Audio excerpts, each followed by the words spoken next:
Salut, bon matin la famille. Je suis ravi d'être avec vous aujourd'hui. J'ai un message pour vous. J'essaie de ne pas pleurer pendant tout ça. Le Seigneur m'a rendu visite la nuit dernière.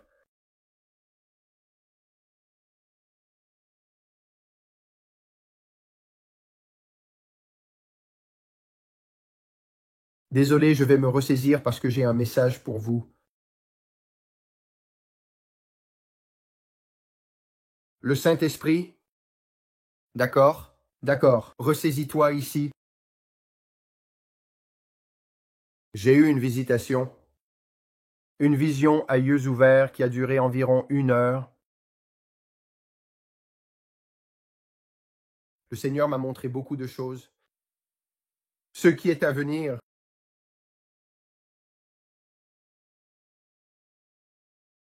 Que Dieu aide tout le monde.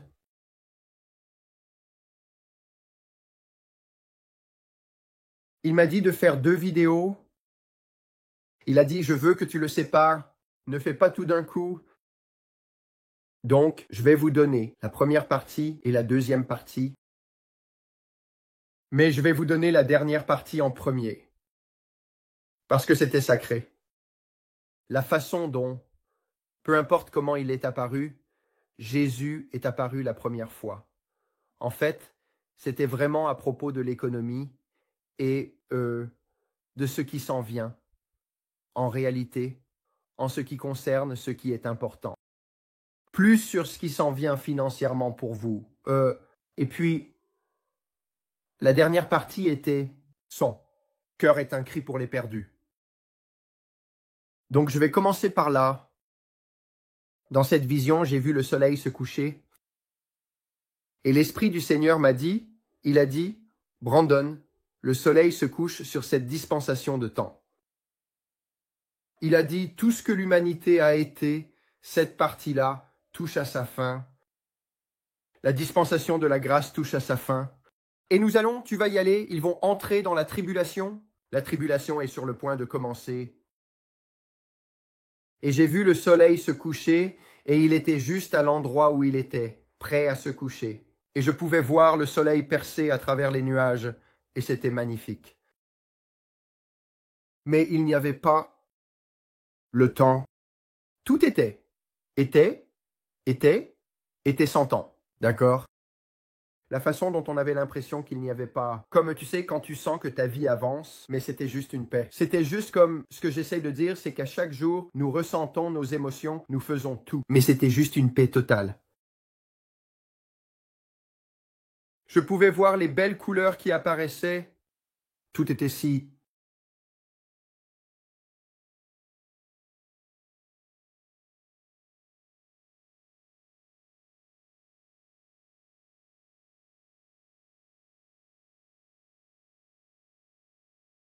Je pouvais voir les belles couleurs qui apparaissaient, et tout était si beau. Et puis tout à coup, Jésus était là.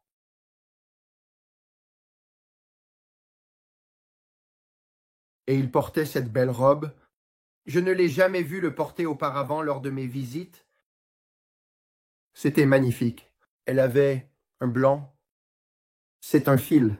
C'était parfait ici, et ça a basculé dans une autre sorte de... Il avait un vêtement en dessous, mais il portait une robe par-dessus. Et c'était la capuche. Et il y avait du blanc autour du haut, et c'était de toutes sortes différentes, comme des broderies, comme des couleurs que je n'avais jamais vues auparavant, comme une tapisserie. Vous savez, ça ressemblait à une tapisserie, et il avait un énorme bâton en bois dans sa main droite, et ça montait du sol jusqu'au ciel, comme juste, vous savez, au-dessus de sa tête, pas le ciel, mais au-dessus de sa tête. Et c'était un bâton épais, vraiment épais, et sur son visage, il y avait tant de compassion.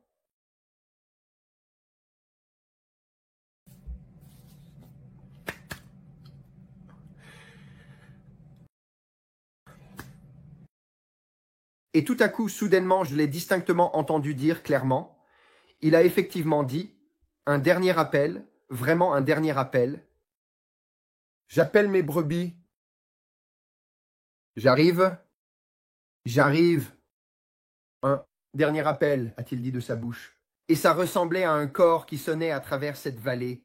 Et j'ai regardé cette vallée et il y avait une vallée de brebis. Tous sur ce pré verdoyant. Mais la moitié était verte, mais l'autre moitié était sombre. Et toutes ces brebis qui étaient les plus proches de lui, parce qu'il était sur une colline et le soleil se couchait à l'heure. Le soleil se couchait et ça touchait à sa fin. Tout ce que nous avons connu, tout ce que nous avons jamais eu, c'est l'humanité. Depuis le début, quand Adam et Ève, jusqu'à où nous en sommes maintenant, il a dit, le soleil se couche à l'heure.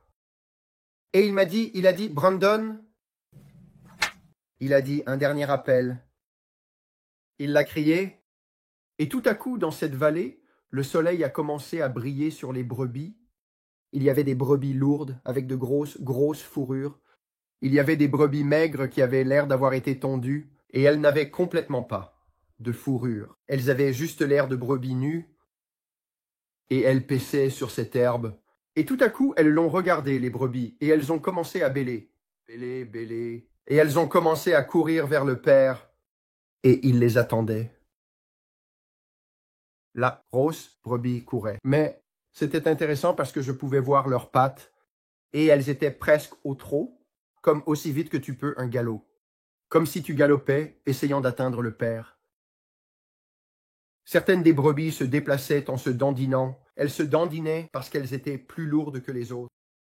Certaines brebis bougeaient à peine. Elles essayaient à peine d'y arriver. On dirait qu'elles avaient du mal, le temps, mais elles étaient en route. Et je pouvais voir ceux qui étaient derrière. Son visage était comme s'il n'était pas.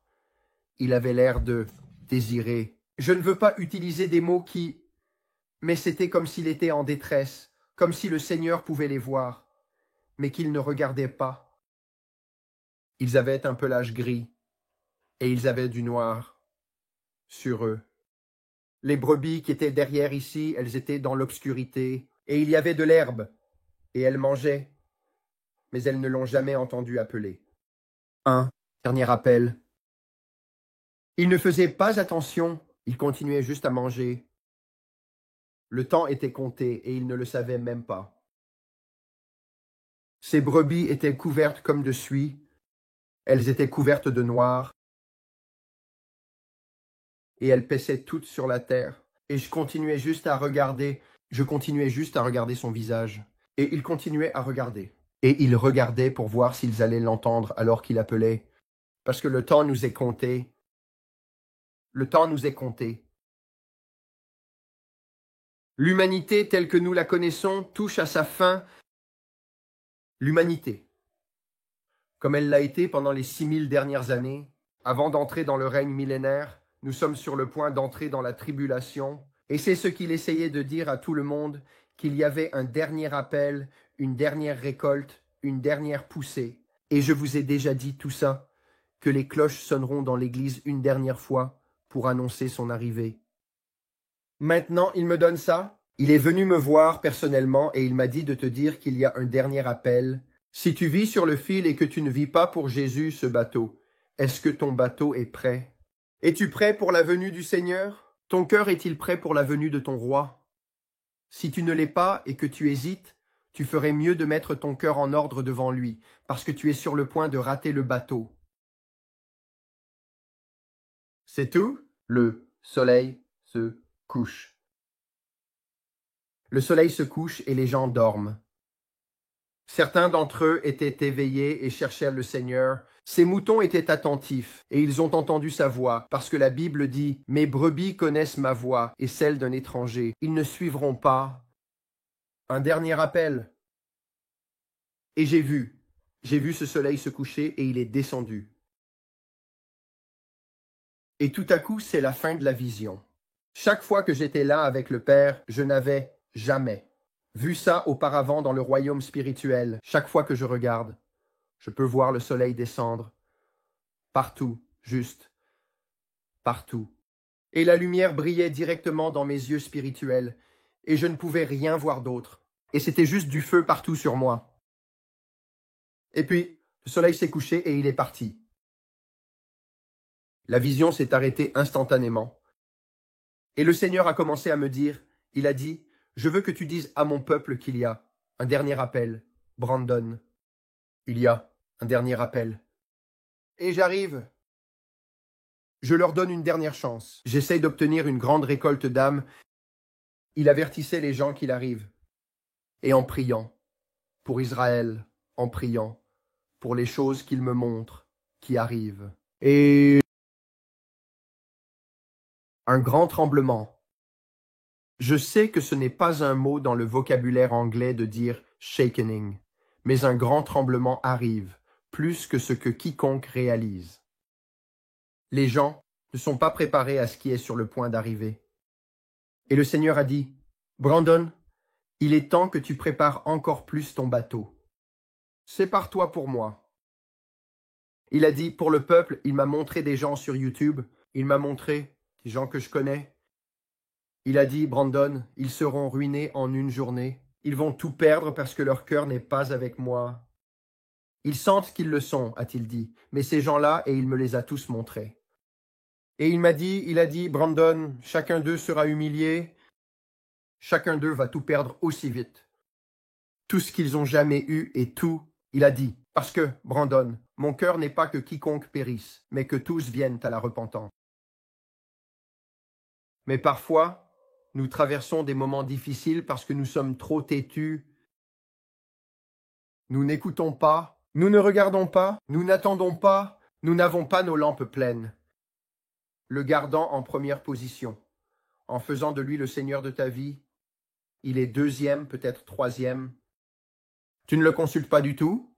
Parfois, tu vas à l'église, parfois tu ne le fais pas. Tu ne t'en soucies vraiment pas. C'est un peu, eh bien, tu sais, Dieu est juste là. Il n'est pas Seigneur. Il n'est pas le premier. Il n'est pas une priorité dans ta vie. Et il va y avoir un grand tamisage du sable. Et tu vas voir les bonnes choses remonter à la surface et les mauvaises choses descendre au fond. Parce qu'une ligne est tracée dans le sable. Il y a une ligne tracée dans le sable, et Dieu dit qui est pour moi, et qui est vraiment pour moi, et qui est vraiment en train de faire le dos rond, et qui est vraiment contre moi. Es-tu du côté du Seigneur? S'il passe un dernier appel, entends-tu sa voix? Es-tu celui qui l'appelle et qui n'écoute pas? As-tu la tête baissée dans cette herbe, pensant que tu manges et que tu es en sécurité? Crois-tu vraiment que si Jésus revenait aujourd'hui, lors de l'enlèvement de l'Église, tu irais avec lui? Tu y crois? Ou est-ce juste quelque chose qui est pratique quand ça t'arrange? Est-ce que ta relation avec Dieu est pratique? Je dois te poser ces questions. Il y a, dernier appel. Il essaye de te dire qu'il t'aime. L'entends-tu aujourd'hui? Ne le rejette pas. Il est temps que tu tombes encore plus amoureux de Jésus. C'est le moment pour toi. Pour donner ton cœur et te consacrer entièrement. Il est temps pour toi de te consacrer entièrement à Jésus aujourd'hui. Rien du monde et tout de lui. Tout à toi, mon précieux Seigneur. Tout à toi. Je me rends entièrement. Tout comme cette belle chanson. Je me rends entièrement. As-tu tout remis? Es-tu indécis? As-tu un pied dans le monde? As-tu un pied avec Jésus? Comme je l'ai dit, est-ce qu'il s'agit juste d'une relation pratique parce que nous voulons une assurance à l'épreuve du feu? Il est bien plus que cela. Si tu pouvais vraiment voir la compassion sur son visage que j'ai vue pour l'humanité, l'inquiétude que cette période de temps touche à sa fin, mais il ne veut pas qu'un seul homme périsse, mais que tous viennent à la repentance. Lui donneras-tu une chance aujourd'hui? Te rendras-tu à lui aujourd'hui? Lui dirais-tu, je veux que tu sois mon Seigneur et mon Sauveur personnel? Il t'attend les bras grands ouverts, attendant que tu lui donnes ton cœur entièrement. Arrête de fuir. Il y a tant d'entre vous qui fuient. Il y a tant d'entre vous qui pensent, eh bien, je me rendrai quand je serai plus vieux. Je donnerai mon cœur à Jésus quand ce sera pratique. En ce moment, je profite du péché. Je profite de vivre comme le monde. Mais le Seigneur m'a dit de te dire, le temps est écoulé. Que ce soit dans 1 an, 5 ans ou peu importe, quand tu regardes à l'échelle de l'éternité, ce n'est rien. C'est juste une vapeur. La vie est une vapeur. L'enfer est pour toujours. Le ciel est pour toujours. Lequel choisis-tu? Choisis-tu le ciel ou choisis-tu l'enfer? Si tu meurs ce soir dans ton sommeil, où passeras-tu l'éternité? Tu dis, eh bien, j'avais l'habitude j'ai été sauvé, j'ai dit la prière du pécheur, j'ai fait tout ça, j'ai tout fait. Oh, ouais, tu sais, je l'ai fait quand j'étais enfant, mais je vis comme le monde. Et je l'ai déjà dit, la chose même dont tu dis que tu as été sauvé, c'est à ça que tu es retourné. Eh bien, j'ai été sauvé, je me suis fait sauver quand j'avais 5, 10 ans. Je suis allé me faire baptiser à l'église et j'ai fait tout ça. Mais tu ne lui as pas parlé depuis. Est-ce qu'il te connaît? Est-ce qu'il te connaît? Tu peux dire, connaître quelqu'un, qu'est-ce que ça veut vraiment dire? Je les connais bien. Je dis ça à beaucoup de gens. Les gens disent, je connais Brandon. Oh, ouais, je le connais. Je l'ai vu sur YouTube. Ils ne me connaissent pas. Ils ont une idée de qui je suis. Mais vous ne me connaissez pas? Aucun d'entre vous ne me connaît. Aucun d'entre vous ne me connaît. Les seules personnes qui me connaissent vraiment, ce sont mes enfants et ma femme.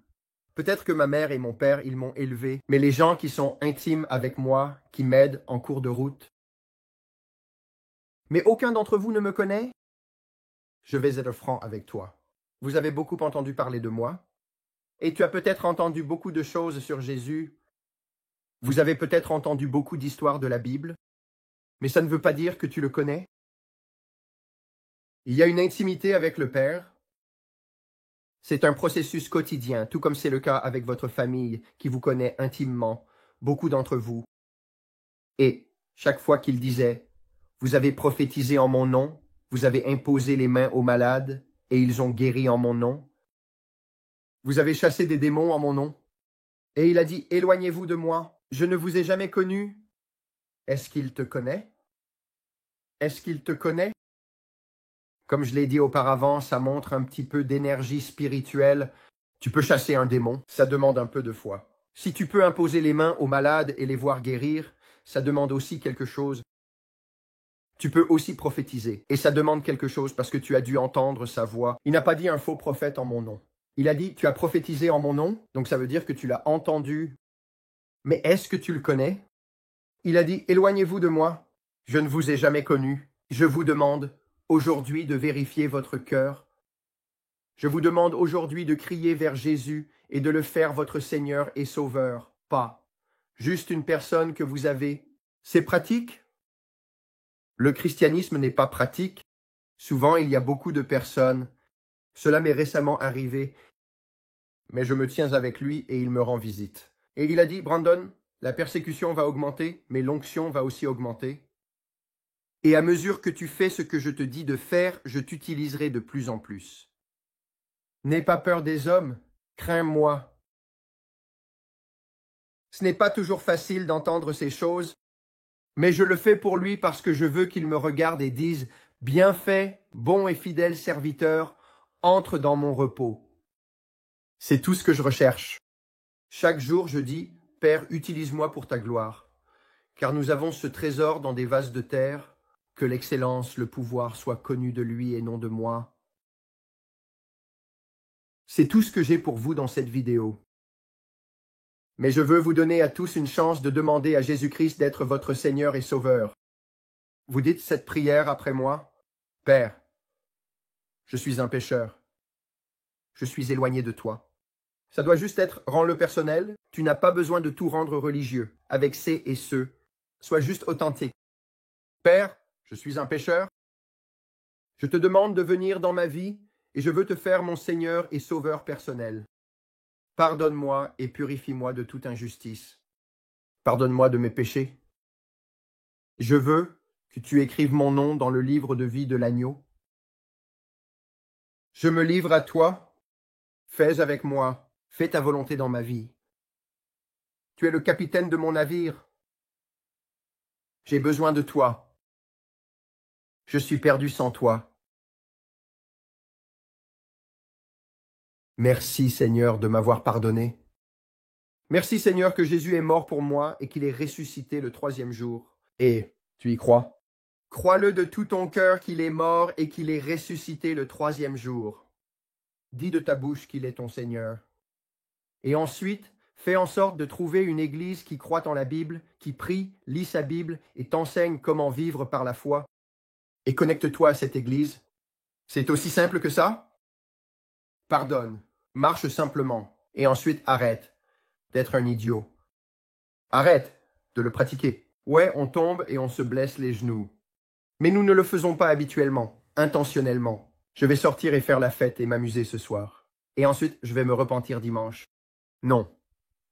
Si on se trompe, on se trompe. Et ensuite, nous ne fuyons pas Dieu quand nous péchons. Nous courons vers Dieu. Notre péché ne regarde pas le diable. Mais il va te tenter et ensuite te frapper avec ça parce qu'il est l'accusateur et le frère. Mais nous devons arriver à un endroit où nous disons, Seigneur, fais ta volonté en moi. Je sais que je ne vais pas pouvoir faire ça tout seul. Ça s'appelle la grâce. Mais il arrive un moment où les gens font un choix. C'est ce que j'essaye de vous dire. Vous choisissez de vivre dans le péché, beaucoup d'entre vous. Ils disent, eh bien, je choisis de sortir et de regarder des choses mauvaises sur Internet. Je choisis d'aller dans les mauvais clubs. Je choisis de forniquer et d'adulter et de faire toutes ces choses. Tu choisis de faire ces choses. Tu es tenté, mais tu choisis. Tu peux dire non. Soumets-toi donc à Dieu. Résiste au diable et il fuira. Mets-toi dans la parole. Lis la Bible et prie. Et je ne suis pas ici pour condamner qui que ce soit. Nous sommes tous un travail en cours. Mais j'essaye de vous dire, il y a un processus où tu vis ta salvation avec crainte et tremblement. Et nous le cherchons chaque jour. Nous le cherchons chaque jour. Et il te nettoiera et te rendra tout brillant. Et c'est un processus, d'accord? Cette partie-là. Certains d'entre vous ont de mauvaises addictions. Certains d'entre vous ont de mauvaises chaînes. Tu n'abandonnes pas. Tu continues juste d'aller vers lui. Quand tu tombes, tu te relèves. Quand tu tombes, tu te relèves. Est-ce que ça a du sens? J'essaie de te faciliter la tâche.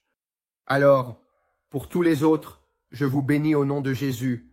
Merci d'avoir regardé cette vidéo. Si cela vous a béni et que vous le souhaitez, dis à quelqu'un à ce sujet. Aimez la vidéo, partagez-la, commentez ci-dessous. Ça aide à entrer dans l'algorithme. Ils m'ont poursuivi, YouTube, et la persécution vient à cause de la parole. Ça va arriver, mais nous continuons juste à tenir bon, et c'est ce que nous faisons, nous, et donc. Et c'est là que je dis, mets un sourire sur ton visage et une chanson dans ton cœur. Jésus t'aime tellement et nous t'aimons et nous te verrons. Dans quelques minutes, je vais faire une autre vidéo ici. Au revoir.